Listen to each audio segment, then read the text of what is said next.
Shalom, shalom, peuple de Dieu. Donc, nous continuons avec notre étude biblique et aujourd'hui, c'est la 14e épisode donc, de 30 jours pour comprendre la Bible.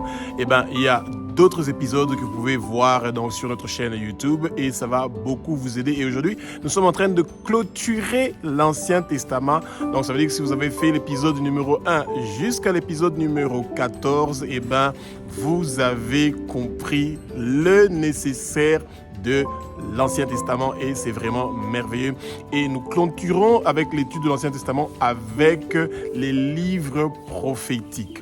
Alors, les livres prophétiques, ce sont des livres qui sont de parler individuellement de ce que les prophètes ont fait à leur temps.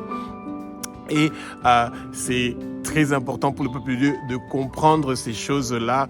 Et le premier prophète de la Bible, c'est le prophète donc, Samuel, qui a commencé avec l'école donc, de prophétie. Et ça se termine par le dernier prophète qui est Malachie. Et c'est bien pour le peuple de Dieu de connaître ces choses-là. Beaucoup de gens disent que l'Ancien Testament, c'est l'histoire d'Israël, c'est ce que l'Israël avait vécu, c'est le temps de la loi. Nous ne devons pas comprendre ces choses-là. Eh bien, tout ce qui se trouve dans la Bible, le Seigneur connaît l'importance de pourquoi il veut que nous sachions ces choses-là. Et quand nous sommes un enfant de Dieu, nous sommes appelés à étudier ces choses-là et à les comprendre. Que le Saint-Esprit prenne le contrôle de ma bouche pour que ce que je veux dire, que ce ne soient pas des paroles qui viennent de moi, mais que ce soit des paroles qui sont inspirées par le Saint-Esprit. Que les écailles tombent, que nos yeux s'ouvrent, nous allons connaître la vérité et la vérité va nous affranchir et que le vent impétueux du Saint-Esprit commence à souffler maintenant et à partir dans chaque coin du lieu où nous sommes, dans la région où nous sommes et que nous puissions recevoir cette vérité-là que le Seigneur veut nous transmettre. Et Dieu est le Dieu de la guérison, il est le Dieu du changement, il est le Dieu de la transformation. Que toute maladie qui dérange votre corps, que cette maladie-là quitte maintenant. Au nom puissant de Jésus-Christ de Nazareth, vous recevez votre guérison, vous recevez votre changement, vous recevez votre transformation immédiatement. Que la grâce de la guérison, que l'onction de la guérison du Saint-Esprit commence à descendre sur vous maintenant. Recevez votre guérison, recevez votre guérison. Bien-aimés, le Seigneur est un Seigneur de la guérison miraculeuse. Tout diagnostic que vos médecins ont dit sur votre maladie, tout diagnostic que le monde de ténèbres a écrit sur vous, que vous êtes un échec, que vous n'allez pas réussir, eh bien le Seigneur est en train de brûler tous ces diagnostics-là et il est en train d'élever votre étoile. Il est en train de vous élever en dignité. Que vos ennemis ne meurent pas, qu'ils voient comment le Seigneur est en train de vous élever en dignité. Bien-aimés, vous n'allez pas mourir, vous allez vivre et déclarer les œuvres de l'Éternel des armées. Vos années sur terre sont prolongées, vos années sur terre sont prolongées, vos années sur terre sont prolongées. Aucun accident ne va vous arriver. Tous les armes qui sont forgées contre vous ne vont pas réussir et prospérer. Tout blocage que le monde de ténèbres a prévu, que ce que le Satan a prévu dans votre vie est en train d'être débloqué maintenant. Au nom puissant de Jésus-Christ de Nazareth, tout empoisonnement qui était prévu dans votre boisson, dans votre nourriture, ne va pas réussir et prospérer. Toute maladie ou infirmité que le monde de ténèbres avait prévu contre vous ne va pas réussir et prospérer. Tout blocage qui vient du monde de ténèbres pour vous empêcher de pouvoir prier, de pouvoir étudier la parole du Seigneur, eh bien, tous ces blocages-là sont en train d'être débloqués maintenant. Quelque chose est en train de se passer. Quelque chose est en train de se passer. Il y a une transformation. Il y a une guérison miraculeuse qui se fait maintenant dans votre vie. Votre étoile est en train de briller et il ne va plus s'éteindre. Votre destinée que le monde de ténèbres avait cherché à changer est en train de reprendre son chemin. Bien-aimés, saisissez votre destinée. Refusez que le monde de ténèbres puisse changer votre destinée. Ouvrez votre bouche. Parlez. Priez. Défendez-vous, bien-aimés. N'attendez pas que vous puissiez subir les attaques de vos ennemis. Que toute flèche du jour et de la nuit qui sont tirées contre vous retourne à l'expéditeur, bien-aimé, recevez la parole du Seigneur. Le Seigneur a dit dans sa parole que sa parole est la guérison, que sa parole est le changement, que sa parole est la connaissance, que sa parole est cette épée que nous sommes en train de tenir et qui est en train de couper tous les liens ancestraux, tous les liens de nos familles, tout ce qui nous empêche de pouvoir percer dans la vie est en train d'être coupé par l'épée du Seigneur et que le vent impétueux du Saint-Esprit parte partout où vos ennemis sont en train de parler de votre nom. Tous les autels où on parle de votre nom, ces autels-là sont en train d'être brûlés maintenant, au nom puissant de Jésus-Christ de Nazareth. Alors, l'Ancien Testament se termine avec les livres des prophètes. Alors, il y a une petite distinction qu'on fait dans cette division-là parce qu'on a 17 livres des prophètes. Et donc, nous avons d'abord ce qu'on appelle les prophètes majeurs, dont nous avons donc Ézéchiel, Jérémie, les lamentations de Jérémie, et vous avez Daniel. Et donc, ce sont les livres majeurs. Et donc, on les appelle aussi les prophètes majeurs. Mais bien aimés. Ensuite, il y a donc 12 livres de prophètes qu'on appelle les prophètes mineurs. Mais il faut faire très attention au peuple de Dieu. Nous sommes les enfants de Dieu et Dieu est notre Père. Un Père qui s'appelle Dieu, notre Père qui est aux cieux, ne fait pas de distinction entre ses enfants. Il y a certaines personnes qui utilisent ces termes-là de prophète majeur et de prophète mineur pour faire des différences et des distinctions et de faire sortir comme si Dieu est un Dieu qui fait le favoritisme. Bien-aimé, Dieu ne fait pas de favoritisme. Pour lui, nous sommes sur le même pied d'égalité. Et même ces prophètes-là, même quand on dit prophète majeur et on dit prophète mineur, pour Dieu, eux tous sont sur le même pied d'égalité.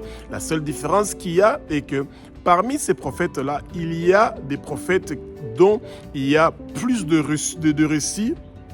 Donc, où on a plus écrit sur ce qu'ils ont fait ou ce qu'ils ont dit ou ce qu'ils ont prophétisé que les autres qu'on appelle les prophètes donc mineurs. Mais pour Dieu, parce qu'il a mis l'histoire de ces prophètes-là dans la Bible, c'est parce qu'il a une considération pour ces gens-là.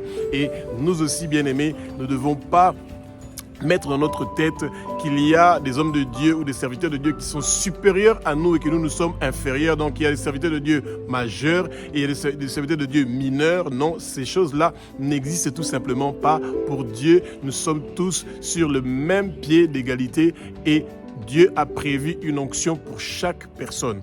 Et quand le Seigneur a prévu une onction pour toi et que tu n'utilises pas cette onction-là, on peut te le retirer et donner à une autre personne qui va mieux utiliser donc cette onction-là. Donc, ce que vous devez vous rappeler est que donc vous avez donc les prophètes majeurs qui sont à 5 et vous avez des prophètes mineurs qui sont à 12 et ça fait au total 17 livres prophétiques qui se trouvent dans l'Ancien Testament.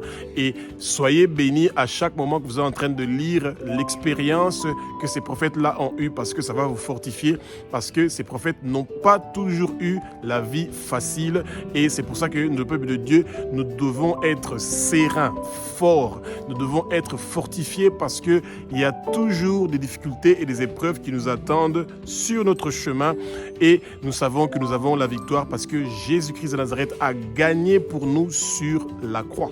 Alors, les livres prophétiques qu'il y a dans l'Ancien Testament nous parlent de 3 différentes périodes donc, que le peuple d'Israël avait vécues. Donc, vous avez la période avant pré-exil, donc vous avez la période avant l'exil, la période de l'exil et la période après donc l'exil.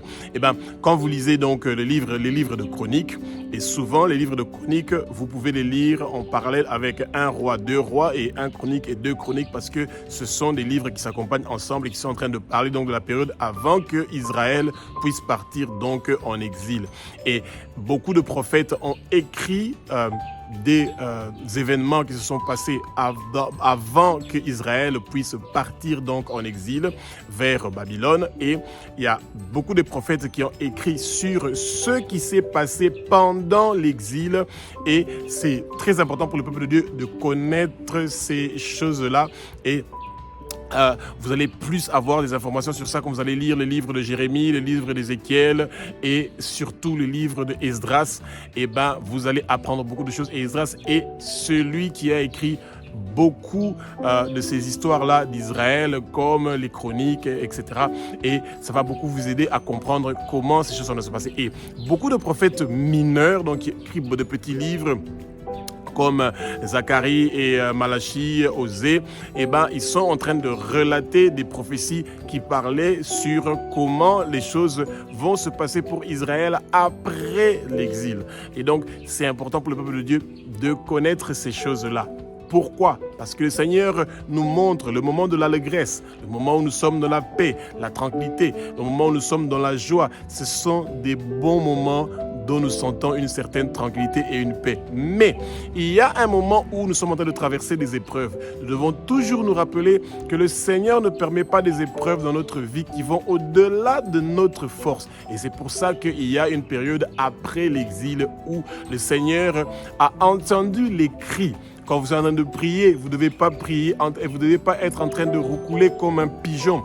Notre jeunesse est en train de mourir. Ils sont en train de tomber dans les addictions de drogue, de pornographie, de masturbation, de la sexualité, de l'immoralité sexuelle, le vol, le mensonge, l'escroquerie. Le peuple de Dieu est en train de subir des épreuves terribles en ce moment-ci.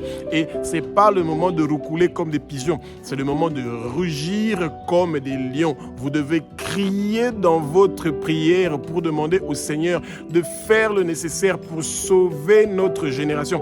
C'est ça que Israël a fait et le Seigneur a entendu leur prière et après 70 ans, 70 ans d'exil, il a décidé de les ramener.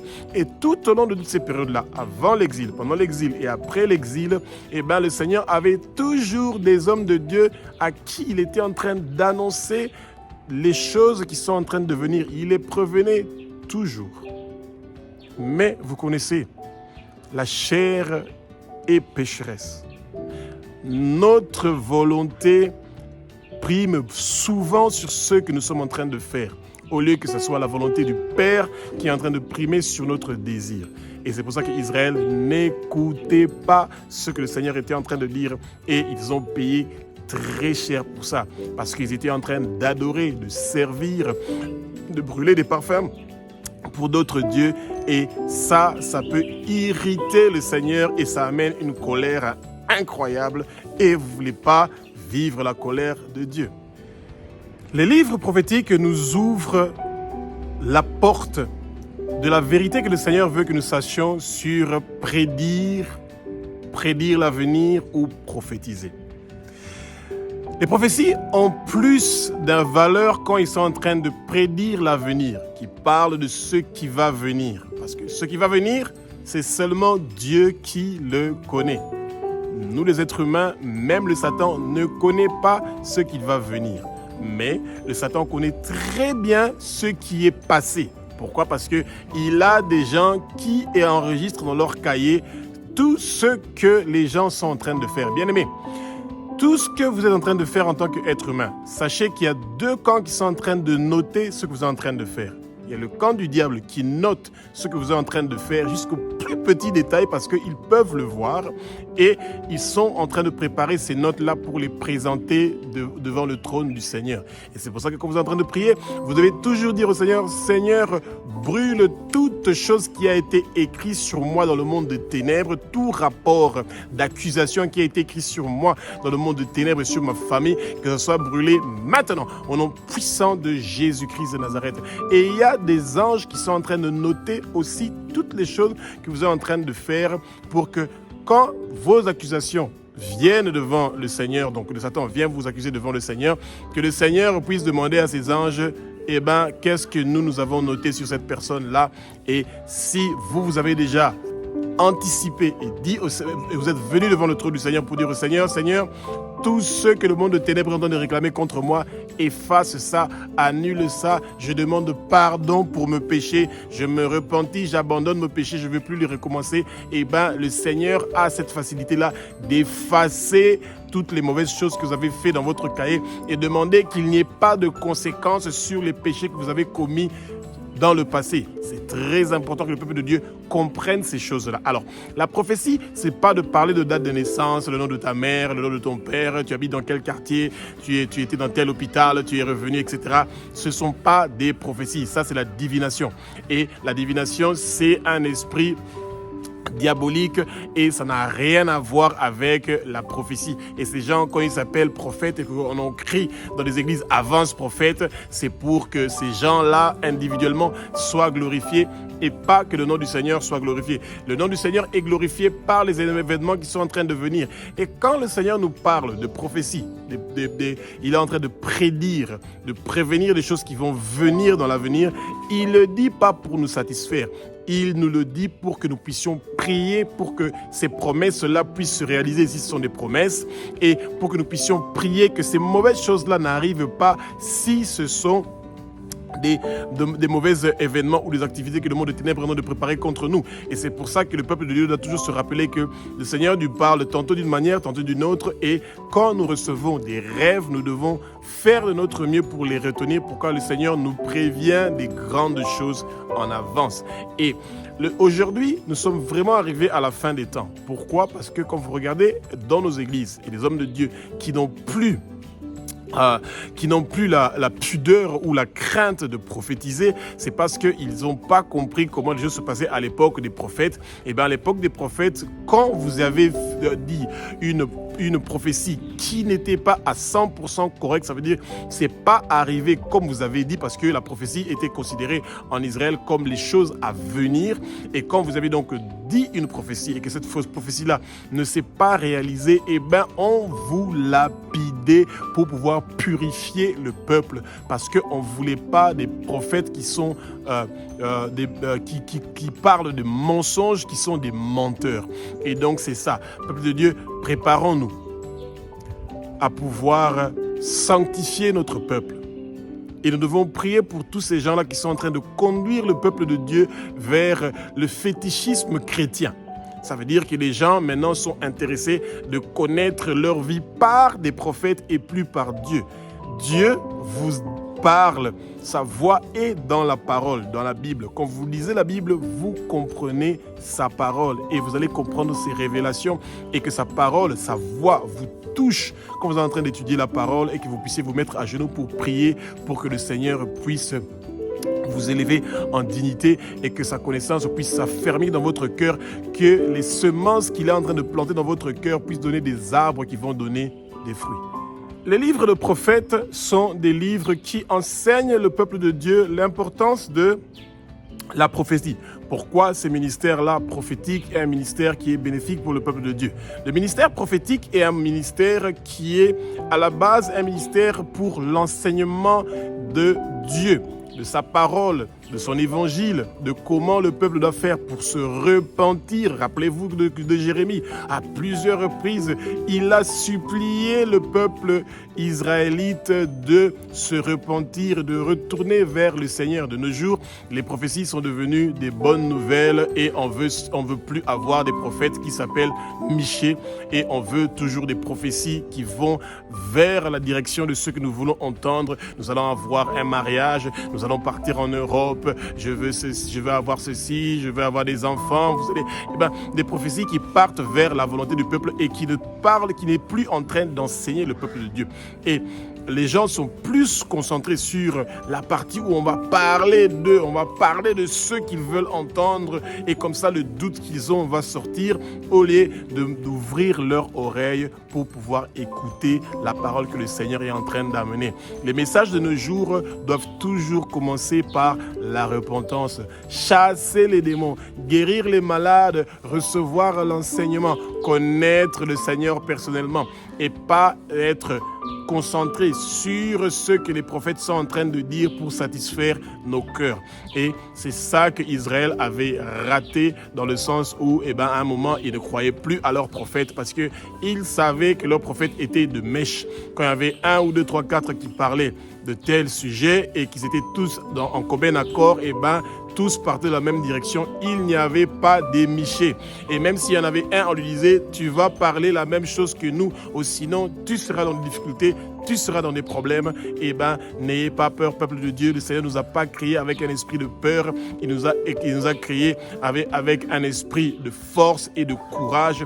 Et nous sommes tellement contents que vous continuez à être intéressés de connaître la parole du Seigneur et espérons que vous avez appris quelque chose sur tout ce que l'Ancien Testament est en train de nous proposer et nous nous préparons à nous engager vers le Nouveau Testament et nous allons recevoir l'évangile du Maître lui-même, de notre Seigneur Yeshua HaMashiach, Jésus-Christ de Nazareth, le Roi des rois, le Seigneur des seigneurs, l'Alpha, l'Oméga, l'agneau qui a été immolé, celui qui est digne de recevoir la puissance, la richesse, la sagesse, la force, l'honneur, la gloire et la louange pour les siècles des siècles. C'est lui, Jésus, l'épée, la parole, celui qui est le Dieu fort, le Fils de Dieu, celui qui est Dieu, celui qui a versé son sang sur la croix de Golgotha pour que nous puissions avoir la vie. Et c'est pour ça que maintenant, il est en train de déverser sa puissance sur nous. Sa puissance est en train de nous délivrer. Sa puissance est en train de nous affranchir. Sa vérité est en train d'atteindre notre cœur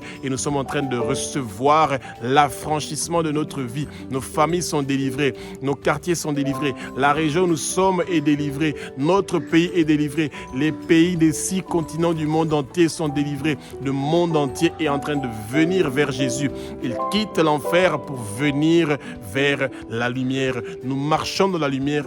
Tandis que nous marchons dans la lumière, le sang précieux de Jésus est en train de nous purifier, sanctifier, de nous blanchir comme la neige. Merci, peuple de Dieu. Espérons que vous avez appris quelque chose avec cet enseignement.